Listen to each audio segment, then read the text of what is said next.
오늘 말씀은 욥기서 33장 8절로 13절의 말씀입니다. 주제가 하나님의 침묵은 하나님의 고통의 시간이라는 것입니다. 우리가 누군가에게 질문을 하면 대답하지 않는 사람이 있지요. 그럴 때 우리는 그 질문을 한 사람은 얼마나 답답합니까? 그렇지? 또한 우리가 하나님께 기도하는데 하나님 응답이 없어요. 참 답답하지요? 네, 엄청 답답합니다. 그래서 우리는 하나님을 원망합니다. 정말 하나님 살아계십니까? 나를 사랑하십니까? 그래서 응답이 없어요. 그런데 우리가 분명히 알아야 될 것은 여기서 부모의 마음을 헤아려 보자는 것입니다. 하나님은 우리의 부모이신 것입니다. 우리의 부모. 부모된 입장에서 자녀를 바라볼 때, 저거를만 좀 고쳐줬으면, 저거만 바꾸어줬으면, 저렇게 행동하지 않았으면, 저런 생각에 빠지지 않았으면, 참 부모 입장에서는 마음을 졸이고 기도를 합니다. 자녀가 변화되기를, 자녀가 깨닫기를. 하나님의 마음이 그와 같다는 것입니다. 어떤 마음? 야 이놈아, 그것만 조금 바꿔라. 그것만 조금만 하면은 내가 너에게 응답할 것이고 내가 너의 갈 길 인도해 줄 것인데 왜 너는 그것을 버리지 못하고 아직도 움켜잡고 있는지. 그것이 하나님이 우리보다 더 고통스러운 시간이라는 것입니다. 그런데 우리는 지금까지 부모의 마음 헤아려 봤나요? 왜 부모님은 우리에게 간섭만 하시지? 왜 이래라 저래라고 하시지? 그렇게 원망 불평만 했지요. 성도들 우리 마찬가지인 것입니다. 하나님 왜 나를 이렇게 어렵게 하고 힘들게 하고 질병 가운데 있게 하고 고난 가운데 있게 하십니까? 그런데 하나님은 말씀하십니다. 너가 정말 낫고자 하는 의지가 있느냐? 예. 너의 의지가 좀 해주면 내가 너를 반드시 지켜주시고 치료해 주실 것인데 너를 인도해 주실 것인데 우리는 하나님을 원망한다는 것입니다. 하나님의 마음을 따라할 수 있는 성도의 신앙이 되어야 될 줄로 믿습니다. 우리가 하나님의 음성이 들려지지 않으면 영적 침체기에 빠지게 됩니다. 그래서 우리는 아브라함과 같이 인간적인 방법을 선택하게 되는 것입니다. 아브라함은 75세 때 하나님께 부름을 받고 고향 땅을 떠나고 13년이 되도록 자녀가 없었습니다. 그래서 어떻게 했나요? 사라가 인간적인 방법으로 하갈을 통해서 자녀를 이스마엘을 잉태했죠. 그것이 잘못되었다는 것입니다. 사라는 하갈을 통해서 인간적인 방법으로 이스마엘을 잉태했을 때 그 순간 그들이 기뻤는지 모르겠지만 그 순간 그것은 사라에게는 지옥의 생활이었던 것입니다. 왜? 하갈에게 얼마나 핍박당했습니까? 인간적인 방법 택하지 마시고 비록 하나님이 응답해 주지 아니하고 그 음성이 늦게 들려진다 할지라도 우리는 하나님을 사랑하자고요. 아멘. 그분이 더 답답하다는 것입니다. 아멘. 오늘 말씀을 통해서 우리보다도 더 부모 대신 육적 부모와 영적 부모님들이 더 답답함을 깨닫는 귀한 시간이 되기를 바라겠습니다. 첫 번째 우리에게 들려주신 말씀은 성도를 향한 하나님의 시험이라는 내용입니다. 9절로 11절의 말씀 다시 한번 읽어봅니다. 시작. 이르기를 나는 깨끗하여 악인이 아니며 순전하고 고의도 없거늘 참으로 하나님이 나에게서 잘못을 찾으시며 나를 자기의 원수로 여기사 내 발을 착고에 채우시고 나의 모든 길을 감시하신다 하였느니라. 아멘. 오늘 지금 읽은 9절로 11절은 엘리후가 욥의 말을 인용해서 지금 욥을 책망하고 있는 것입니다. 앞서 욥은 친구들이 자신 욥에 대해서 이렇게 저렇게 얘기할 때 욥은 하나님이 나를 당신의 대적자라 보시고 나의 발을 착고에 채우시고 자신의 발걸음을 점검하신다고 했습니다. 욥 13장 27절에 보니까 내 발을 착고에 채우시고 나의 모든 길을 살피사 내 발 자체를 점검하시나이다. 물론 하나님은 우리의 일거수일투족 모든 것을 보고 계시는 분입니다. 그런데 16장 9절에 보니까 심지어 어떻게 된다? 날카로운 눈초리로 하나님이 자기를 쳐다본다는 것입니다. 얼마나 섬뜩할까요? 부모들도 부모된 자가 자녀를 풀겨볼 때 자녀된 입장의 마음 어떨까요? 왜 저러신데? 그런 마음 들지 않을까요? 근데 하물며 하나님께서 어떻게 날카로운 눈초리를 해가지고 누구를 쳐다본다고요? 욥을 일거수일투족을 발걸음을 감시한다는 것입니다. 서늘하겠지요? 읽어볼까요? 시작. 그는 진노하사 나를 찢고 적대시하시며 나를 향하여 이를 걸고 원수가 되어 날카로운 눈초리로 나를 보시고 이를 간다고 하고 있습니다. 이건 누가 느끼는 것이에요? 욥이 하나님에 대해서 일방적으로 느끼는 것입니다. 그런데 하나님은 그렇게 욥을 바라보지 않았어요. 피해망상증을 가지고 있는 것입니다. 우리와 같이 그런 자들이 덜어 있지요. 가정에. 하나님은 욥을 그렇게 생각하지 않았던 것입니다. 하나님은 사단에게 욥의 신앙을 자랑했던 것이에요. 욥의 신앙을 반대로 알고 있는 거란 말입니다. 얼마나 어리숙한 거야. 하나님을 몰라도 너무 모르는 것이에요. 그래서 오늘 말씀부터 우리가 욥의 신앙이 되어서 욥과 같이 하나님을 오해하고 있지 않는지 우리는 살펴봐야 되는 것입니다. 여러분, 하나님의 은혜를 부어주시는 사람들은요, 하나같이 이렇게 행동합니다. 하나님은 살아계십니다. 하나님은 언제나 우리와 동행하십니다. 하나님을 믿으세요. 은혜 충만히 받으면 하는 일이 모두가 잘 되면. 근데 반대로 생각해 보자고요. 지금 욥과 같은 입장, 지금 갈 바를 알지 못하는 입장, 힘겹고 어려운 입장, 그 입장에서도 복음을 전할 수 있습니까? 예수 믿으세요. 하나님은 살아계십니다. 하나님은 당신과 함께 하십니다. 그렇게 말씀 믿음으로 당당하게 전파할 수 있을까요? 아니. 그렇게 전할 사람 많지 않습니다. 오직 복음을 전할 수 있는 것은 은혜 주실 때만 가능한 것입니다. 그러나 우리가 고난, 고통, 환난 가운데 있다 할지라도 하나님의 말씀을 전파해야 되는 것입니다. 아멘. 욥과 요나와 같이 벌맨 목소리로 하나님께 원망해서는 안 된다는 것입니다. 그런데 너무너무 용감하게 하나님께 대들고 있어요.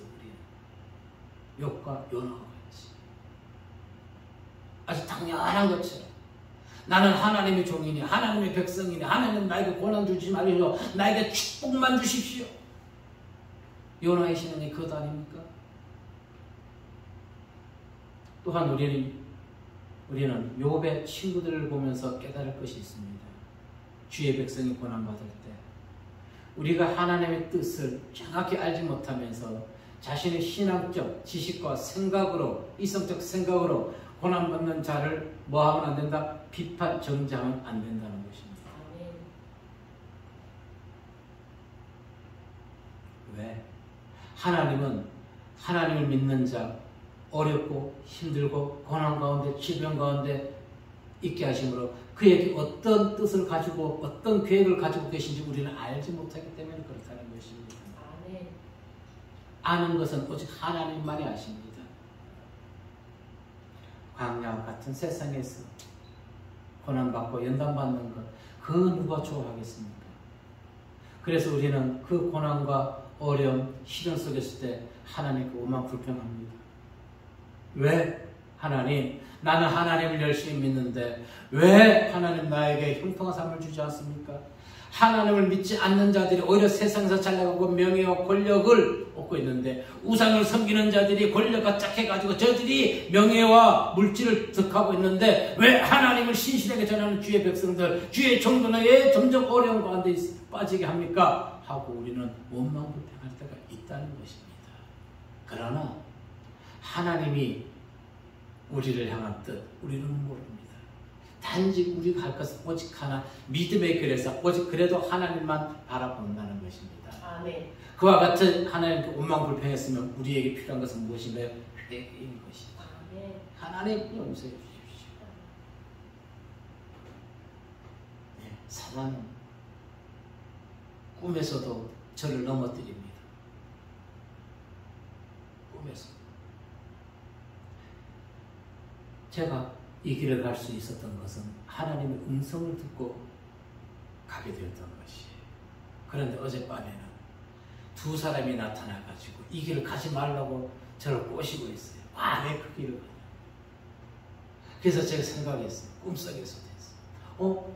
하나님이 꿈속에서 나를 부르셨는데 그래서 내가 이 길을 가는데 이 길을 그만 가러 가는 것이 그렇다면 하나님이 그만 쓰실 것 같으면 너 이제 다 썼으니까 너는 이제 폐기 처분한다. 주의 길 그만 가라. 하나님의 음성을 들려주셔야 되잖아요. 근데 사람들이 두 사람이 그 얘기를 하는 것이에요. 아하, 이거 사단이 이 길을 방해하는구나. 명분별을 해야 되는 것입니다. 하나님이 우리를 부르셨으면 우리를 당신의 종을 삼지 않을 때도 당신은 우리에게 응답해 줘야 되는 것이지요. 시편 기자는요, 악인들이 형통한 것을 보고 그는 이렇게 얘기했습니다. 거의 넘어질 뻔했고 자신의 걸음이 미끄러질 뻔했다고 했습니다. 시편 73편 2절과 3절 말씀 볼까요? 시작. 나는 거의 넘어질 뻔하였고 나의 걸음이 미끄러질 뻔하였으니 이는 내가 악인의 형통함을 보고 오만한 자를 질투하였습니다. 아멘. 오만한 자 누구? 하나님 믿지 않으면서도 떵떵거려 자기의 모은 권력과 재물과 명예를 자랑하는 자들. 얼마나 배가 아파요. 인간적으로 그렇지 않나요? 저는 너무너무 배가 아프고. 인간적으로 그런 신앙적으로 본다면 하나님을 잘 믿으시지. 그거 오늘 밤에 당신의 영혼을 거두어 간다면 그렇게 쌓아놓은 재물이 무슨 소용이 있겠느냐. 그렇죠? 하나님을 아는 것이 최고의 복인데 그들은 모른다는 것입니다. 자신의 걸음이 미끄러질 뻔했다는 건 신앙이 어떻게 해요? 실족할 수 있었다는 것입니다. 예. 시편 기자 이 고백이 그냥 나오는 고백이 아닙니다.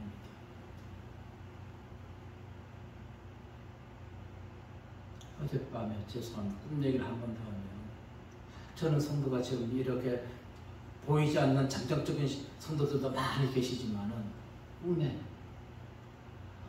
사주팔자 보는 데는요 줄이 얼마나 서 있는지 몰라. 사주팔자 보는데 아주 그냥 네 사람이 그 상담을 해주고 있는 거예요. 제가 가만히 있나요? 저 뭔 줄이야? 사주팔자 줄이요. 쫓아갔어. 줄 서가지고 따라 들어갔어.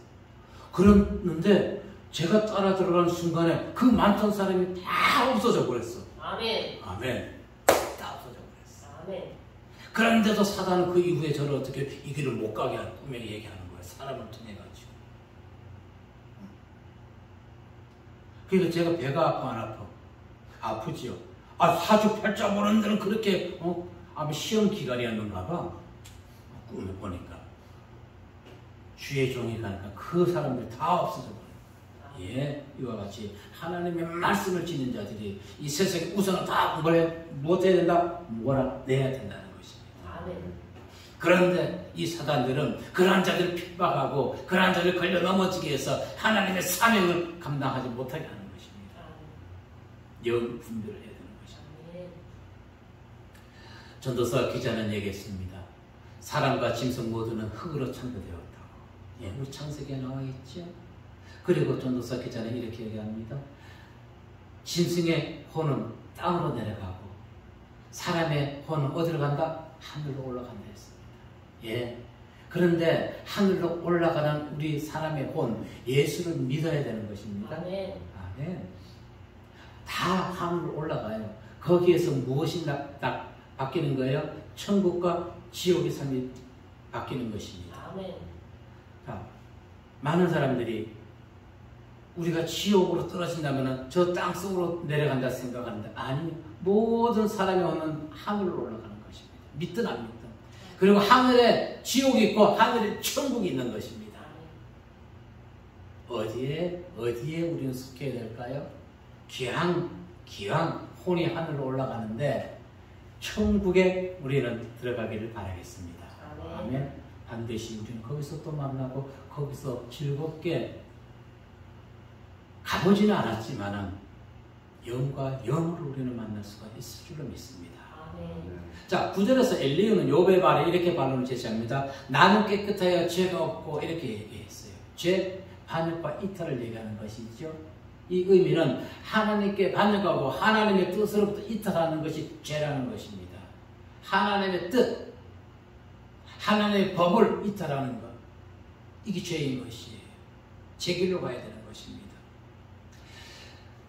그러나 실제로 욥이 자신을 향해서 시종일관 주장했던 것은 자신이 어떤 죄도 짓지 않았다는 것이 아닙니다. 지금같이 욥이 극심한 고통을 당할 만큼 큰 나쁜 죄악을 저지른 것이 아니라고 얘기하고 있는 것입니다. 근데 우리 현실은 보세요. 내 국민이 죽어도 그것을 다 15년 동안 감춰버리고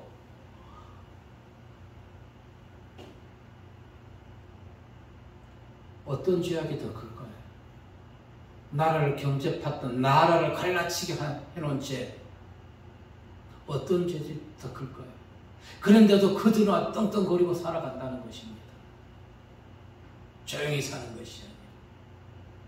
많은 잘못을 저지르는데도 아직까지도 방탄복을 입고 걸어다니는 사람들이 있다는 것입니다. 이게 불합리한 것 아닌가요? 그러나 우리는 무엇 해야 된다? 하나님께 기도해야 될 줄을 믿습니다. 하나님께 기도. 왜? 하나님은 우리가 보기에는 필경 저들이 좋은 길을 가깝겠지만 하나님 보기에는 그들을 반드시 심판하시겠다. 욥, 그는 어떤 도덕적인 결정도 많은 자가 아니었습니다. 심각한 잘못도 저지르지 않았습니다. 그런데 왜 그가 그와 같은 고난, 어려움을 당하게 되는 것인가요? 우리는 하나님의 뜻을 모르지요. 그러나 성경을 통해서 이미 우리는 알고 있다는 것입니다. 그의 신앙을 더 업그레이드 시키고 그에게 더 큰 복을 주기 위해서 하나님이 지금 시험하고 계시는 것이죠. 이겨내자. 무엇으로? 말씀으로. 무엇으로? 하나님의 믿음으로. 욥 9장 20절 20절 말씀 봅시다. 시작. 가령 내가 의로울지라도 내 입이 나를 정죄하리니 가령 내가 온전할지라도 나를 정죄하시리라. 나는 온전하다마는 내가 나를 돌아보지 아니하고 내 생명을 천히 여기는구나. 아멘.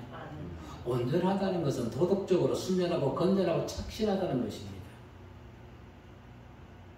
정말로 오늘날 많은 사람이 이 땅에 살아가고 있지만 성경이 말씀하는 온전한 사람이 얼마나 될까요? 도덕적으로 순전하고 건전하고 착실한 사람, 우리는 알지 않습니까? 이런 사람은 없어요. 없어요. 목사가 됐다고? 그럼 목사의 과거의 삶은 재물, 권력을 높은 지위에 올랐다고 그들이 다 도덕적으로 순전하고 건전하고 착한가요? 아니요. 그들 뒤를 파보면은 정말로 우리 평범한 시민들보다 더 악취가 나는 생활들을 한 것을 우리는 알 수가 있습니다.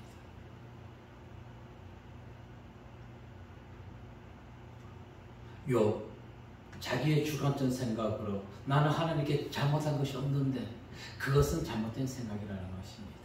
그건 내 생각이죠. 그거는 네 생각이고, 그렇죠? 하나님의 입장에서 보자고요. 근데 우리가 사람과 자녀 간에 또 대화할 때 보면 항상 자기 입장만 생각하잖아요. 그 자기 입장만 생각하다 보니까 자기 주장만 펴다 보니까 어떻게 싸움이 나죠. 좀 상대방의 입장을, 상대방의 얘기를 들어주고 상대방의 입장에서 생각해보면 얼마나 좋을까요? 그런데 잘 안 되는 것이 인간의 한계인가 봅니다. 아니, 잘 되는 사람도 있어. 못된, 변하지 않는 인간성들이 그와 같은 생각을 가지고 있는 것이에요. 욥은 자기 주관적 생각을 하고 있는 것이죠. 여러분, 이것을 기술자들이 만들었어요. 무엇으로? 컵 뚜껑으로. 그런데 뚜껑을 쓸 수도 있고 오히려 반대로 보세요. 컵을 뚜껑으로 쓸 수도 있지만 받침으로도 쓸 수 있어요. 여기다가 반찬도 얹어 먹을 수가 있어요. 쓰는 사람 마음이에요. 아멘. 쓰는 사람 마음이에요. 즉 토기장이가 그릇을 만들고 내가 어떻게 쓰는지를 토기장이의 마음이라는 것입니다. 아멘. 그런데 지금 욥은 무엇하고 있는 거예요? 왜 나를 그렇게 쓰나는 것이에요? 왜 나에게 시련을 주십니까? 행복을, 기쁨을, 평안을 주시지. 잘못된 생각인 것입니다. 고린도후서 4장 17절 말씀 보자. 우리가 잠시 받는 환난에 경한 것이 지극히 크고 영원한 영광에 충한 것을 우리에게 이르게 하니. 아멘. 여러분, 우리가 받는 환난 아주 약한 거랑 약하다는 것입니다. 겸하다는 것입니다. 무엇에 비해서? 우리가 받은 영광에 비해서 지금 고난받는 것은 아무것도 아닌데. 아멘. 그런데 우리는 지금 이 고난받는 것이 너무너무 커. 왜 그래요? 영광이 안 보이기 때문에. 뭘 바라볼까요? 영광을 바라보자. 아멘. 힘들지요? 예, 힘들어요. 고백하세요. 하나님 나 힘들어요. 난 낫기를 원해요. 아멘. 반드시 낫기를 원해요. 아멘. 이것이 너무너무 큰 것 같지만은 하나님께 받을 영광에 비해서는 지금 받는 이 고난은 경한 것. 아멘. 아멘. 이겨내자. 무엇을 바라보면 영광을 바라보자. 아멘. 욥은 이것을 깨닫지 못하고 하나님의 섭리에 대해서 자신의 입장에서만 생각했던 것입니다. 여러분, 하나님이 예를 들어서 너 지금부터 고난받을 것이야 이렇게 얘기해 준다면 모든 사람이 다 고난 이겨낼 수 있어요. 아, 하나님 나에게 고난 주시는 것이구나. 이겨낼 수 있어요. 그런데 하나님이 이렇게 말씀해 주지 않기 때문에 우리가 힘든 것이에요. 그래도 하나님 함께 하시면 믿습니다. 아멘. 왜? 하나님께서 우리에게 고난 주시는 것은 선한 목적이 있다는 것입니다. 야고보서 1장 12절의 말씀을 보니까 시작. 시험을 참는 자는 복이 있나니 이는 시련을 견디어낸 자가 주께서 자기를 사랑하는 자들에게 약속하신 생명의 멸류관을 얻을 것이기 때문이다. 아멘. 시험을 통해서 생명의 멸류관을 얻게 된다는 것입니다. 아멘. 이겨내십시오. 아멘. 그래서 히브리서 기자가 이렇게 얘기합니다. 무릇 징계가 당신은 즐거워 보이지 아니않고 슬퍼 보이는 후에 그런 말미암아 연단받은 자들은 의와 평강의 열매를 맺느니라. 아멘. 그걸 바라보십시오. 힘내세요. 승리하세요. 분명히 말씀했습니다. 우리가 받는 어려움, 고난, 신앙, 질병의 모든 것 하나님께서 장차 주신 영광에 비하면 아무것도 아니라는 것입니다. 근데 지금 우리가 어떤 것이 더 커요? 영광 보이지 않지요. 그러니까 고난이 크고 하나님의 영광이 안 보이는 것이요. 하나님의 영광을 보십시오. 아멘.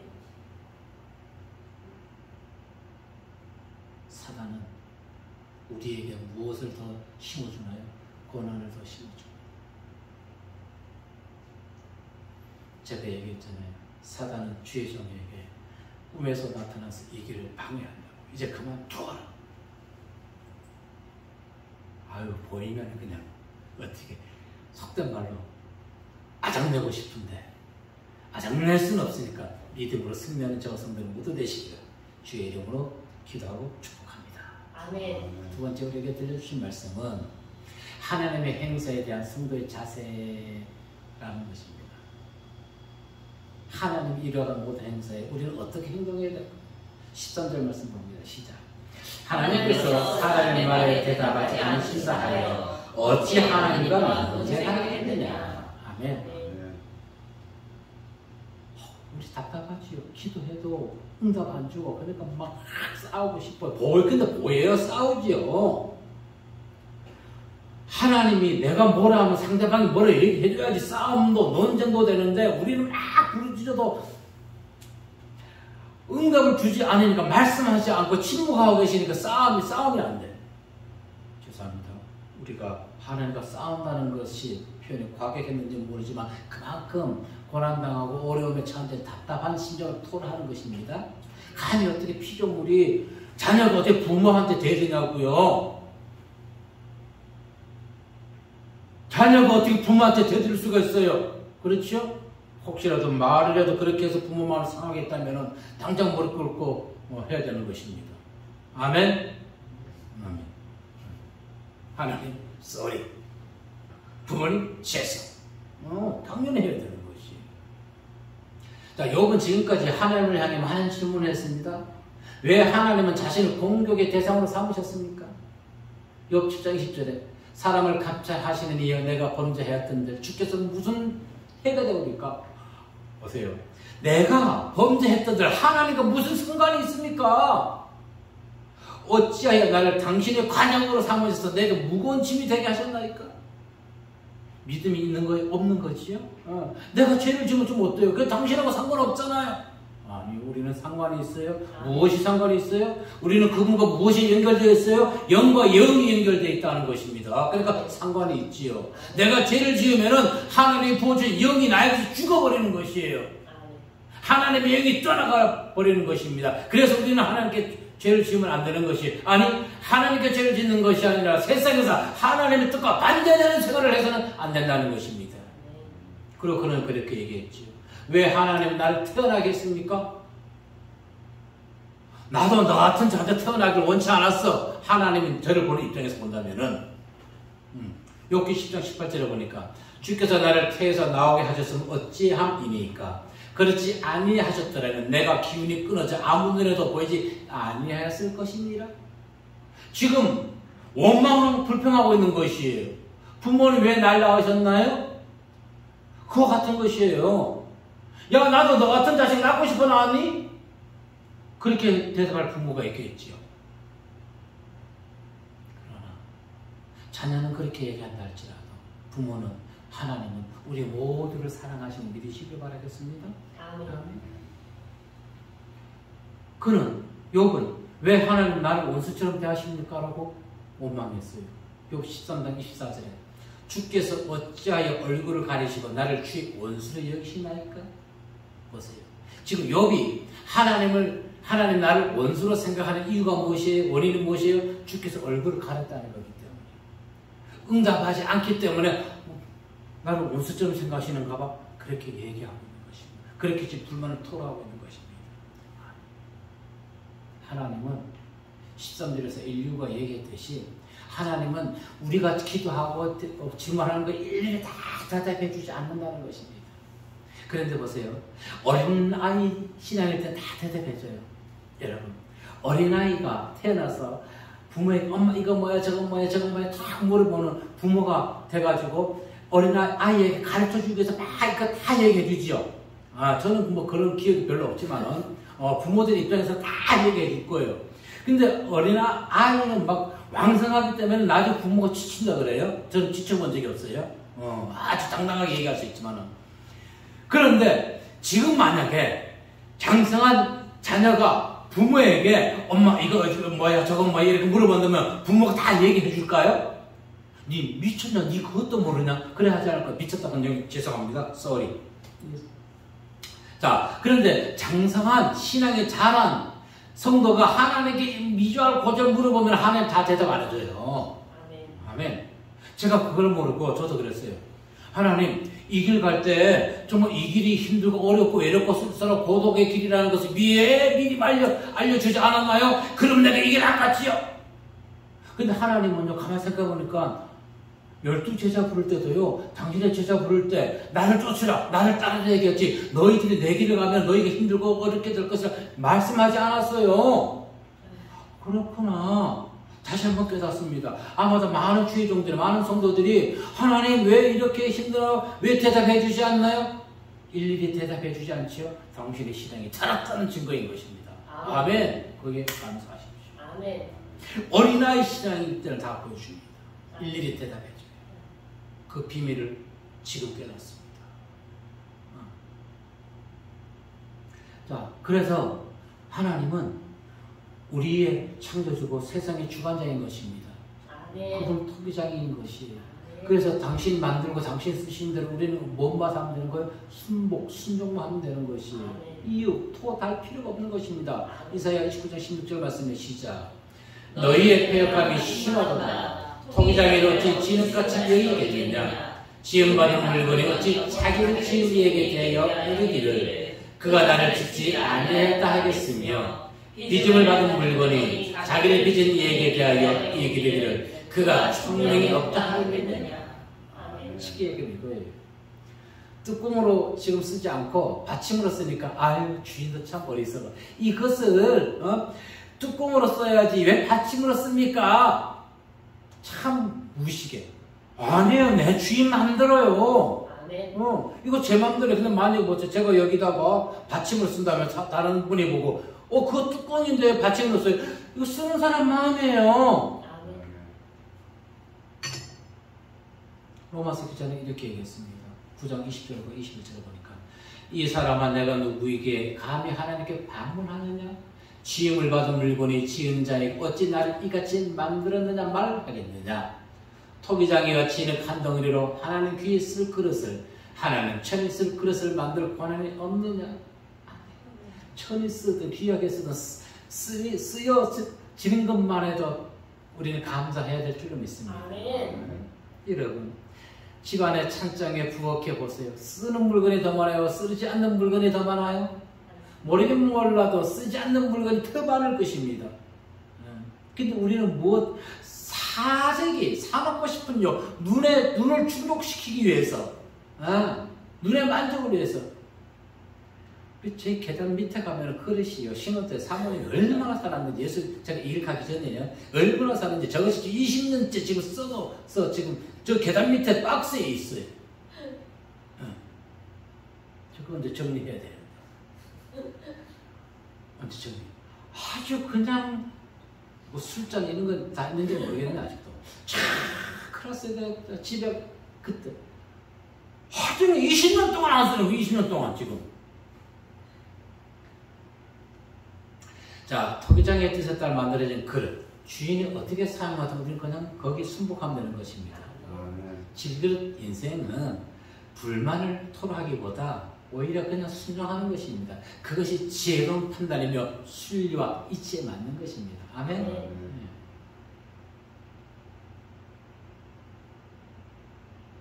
하나님은 당신의 계획을 우리에게 미리 알려주지 않는다고 했죠. 너희 집도 고난받을 거야?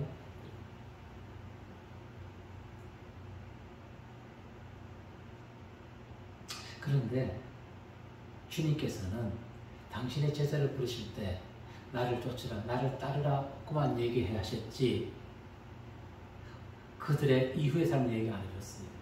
그런데 주님께서 부활 승천하시면서 제자들에게 남기신 말씀이 있습니다. 볼지어다 내가 세상 끝날까지 너희와 항상 함께 있으리라. 마태복음 28장 20절 마지막 절 볼지어다 내가 세상 끝날까지 너희와 항상 함께 있을지어다. 근데 우리는 이 말씀 잊어버려요. 기억하지 아니에요. 고난 가운데 시련 가운데서 이 말씀 기억나지 않습니다. 그러나 반드시 기억할 것은 무엇이라고요? 항상 나와 함께 하신 하나님. 내가 고난 가운데 시련 가운데 내가 믿음을 잃지 아니하는 하나님. 항상 함께 하시는 믿으시길 바라겠습니다. 물론 아모스 선지자는 아모스 3장 7절에서 이렇게 얘기했습니다. 주 여호와께서는 자기의 비밀을 그 종 선지자들에게 보이지 아니하시고는 결코 행하심이 없느니라. 이 말씀은 당신의 주의 종으로 당신의 백성들을 위한 것이 아니라 당신의 백성들이 죄를 졌을 때 그 죄에서 돌이키고 회개케 하기 위해서 그들에게 선지자들에게 다 말씀하시고 너희들이 돌이키지 아니하면 심판할 것이라고 그 부분에 대해서 말씀해 주는 것이고 당신의 종들 사역의 길에 있는 사람들 신앙에 대해서는 이렇게 얘기한 적이 없다는 것입니다. 자, 다니엘서를 보게 되면 바벨론 왕 느부갓네살은 자신이 두 번째 꿈을 꾸고 나서 다니엘에게 꿈 해석을 다 받습니다. 다니엘 4장 26절에 보니까 다니엘이 이렇게 얘기해 줍니다. 하나님이 다스리는 줄을 왕이 깨달은 후에야 왕이 나라가 견고하리이다. 아멘. 왕에게 얘기합니다. 바벨론을 다스리는 것은 당신이 아니라 하나님이 다스리는 것입니다. 아멘. 아멘. 다니엘 4장 30절과 34절 말씀 봅니다. 시작.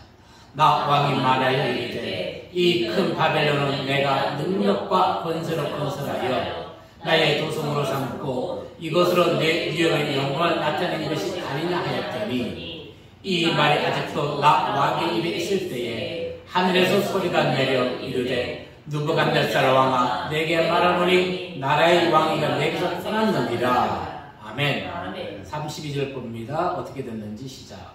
내가 사람에게서 쫓겨나서 들짐승과 함께 살면서 소처럼 풀을 먹을 것이요 이와 같이 7대를 지내서 지극히 높으신 이가 사람의 나라를 다스리시며 자기의 뜻대로 그것을 누구에게든지 주시는 줄 알기까지 이르리라 하더라.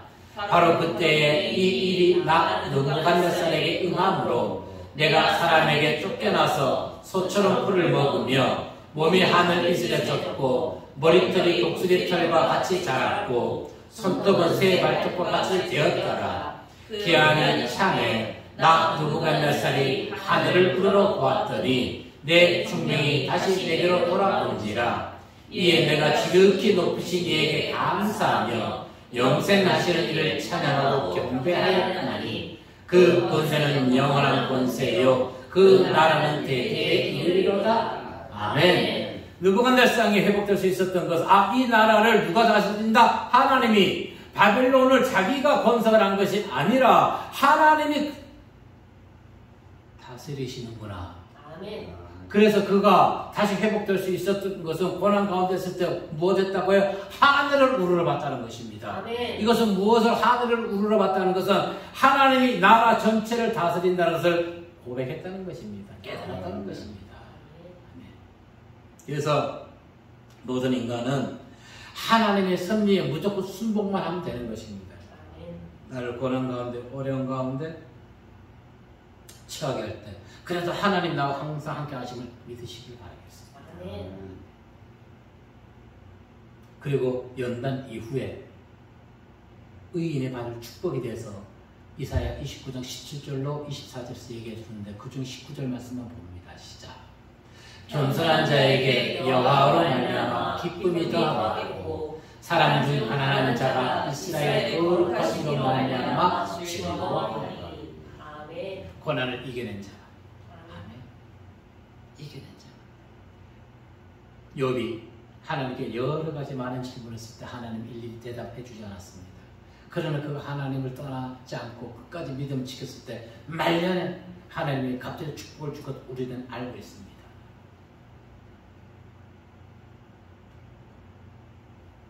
고난 중에 하나님의 뜻을 알지 못할 때 답답하고 괴롭고 화가 나지요. 미치게 뛰었었단 말로. 그것은 하나님이 고난을 통해서 더욱더 하나님을 신뢰하고 우리의 신앙을 더 한 단계 성숙해 해주시기 위함을 믿으시기 바랍니다. 자, 침묵하시는 하나님의 시간. 부모 되신 하나님이 우리보다 더 그 시간이 고통의 시간이라는 것을 우리는 알아야 되겠습니다.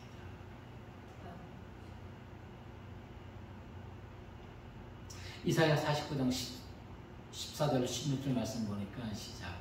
오직 시온이 이르기를 여호와께서 나를 버리시며 주께서 나를 잊으셨다 하였거니와 여인이 어찌 그 정없는 자식을 잊겠으며 자기 태에서 난 아들을 긍휼히 여기지 않겠느냐.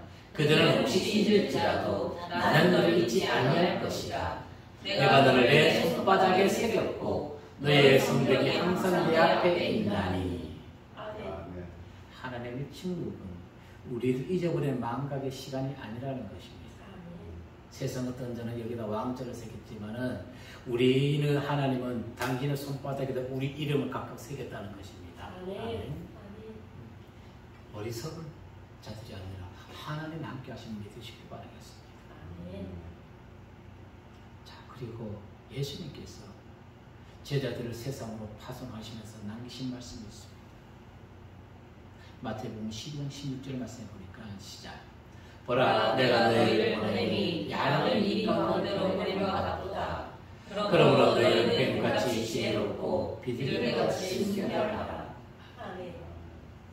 오늘 하나님 우리에게 무슨 말씀을 해줄까요?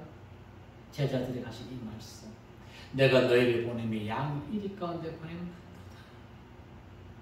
너희를 전도하라고 세상에 보내는데 이리 때들이 양된 너희들을 잡아먹을 것인데 알면서도 보내신 하나님. 우리가 고난 가운데 질병 가운데 어려운 가운데 있는 것을 알면서도 우리를 지금 당장 치유해주고 우리에게 형통케 해주지 못하시는 하나님. 그 마음이 얼마나 아플까요?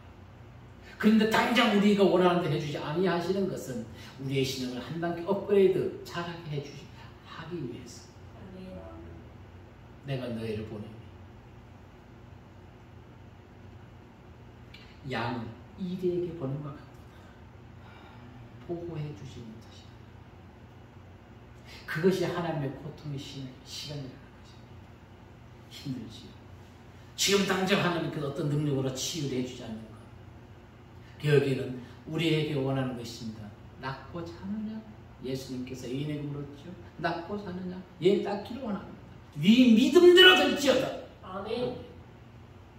너가 이 길에서 끝까지 가기를 원하느냐? 예, 가기를 원합니다. 네 믿음대로 될지어다.